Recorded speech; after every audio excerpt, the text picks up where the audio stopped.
தமிழகத்தில் வாழும் அனைத்து மக்களுக்கும் காலை வணக்கம். நான் எம்ஜிஆர் சொல்கிறேன் பேசுகிறேன். வருகின்ற சட்டமன்ற தேர்தலிலே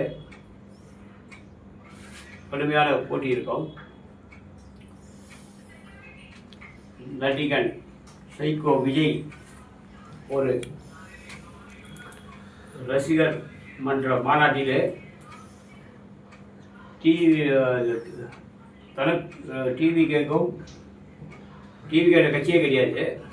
அது ரசிகர் மன்றம் வந்து மாநாடு இருக்கிற ரசிகர் மன்றம் வந்து கூட்டம் நடத்துறாரு. ரசிகர் மன்றம் பிரச்சாரம் பண்ணுறாரு. திமுகவுக்கு போட்டின்னு சொன்னாப்புல. என்னை பொறுத்தவரையில் வந்து 2 பேர் தான் போட்டி. ஒன்று ஆண்ட கட்சி, இன்னொன்று ஆள்ற கட்சி. ஏடிஎம்கே, டிஎம்கே, இது 2 தான் கடும் போட்டி. இதுவரை இந்த மாதிரி ஒரு தேர்தலை வந்து யாருமே எதிர்பார்த்ததில்லை. அப்படிப்பட்ட ஒரு தேர்தல் தமிழக மக்களுக்கு என்ன சொல்கிறேன்னு கேட்டிங்கன்னா,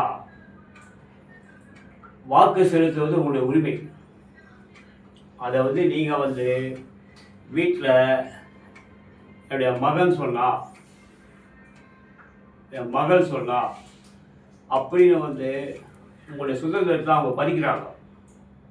ஏன்னா வாக்கு செலுத்துவது உங்களுடைய சுதந்திரம்.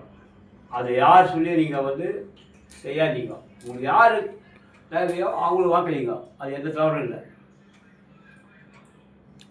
வரும் எதிர்காலம் விஜய் இன்னும் கட்சி என்ற பெயரில்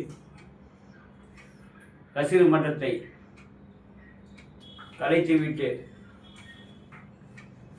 என்னுடைய வேலையை பார்த்துட்டு போகிறது தான் நல்லது.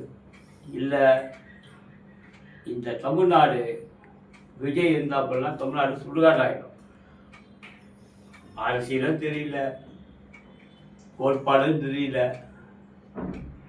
எதுவுமே தெரியல, கொள்கை என்னன்னு தெரியல. அப்படிப்பட்ட ஒருத்தர் வந்து நம்ம தமிழ்நாட்டுக்கு தேவையில்லை. இன்னும் வந்து குழந்தையாக தாங்கிற. அதனால் அவர்களுடைய தேர்தலில் மக்கள் தெளிவாக யாருக்கு ஓட்டு போடுறீங்களோ முடிவு பண்ணுங்க. உங்கள் வாக்கை வந்து வேஸ்ட்டாக, அதாவது தேவையில்லாமல் வந்து யாருக்காகவும் பயன்படுத்தாதீங்க. பாதுகாத்தா நாமம் வளர்க புரிசு புகழ், ஓங்க புரிசு அம்மாவின் புகழ். எம்ஜிஆர் தொண்டன், சமூக ஆர்வலர், சமூக சேவகர். நன்றி, வணக்கம்.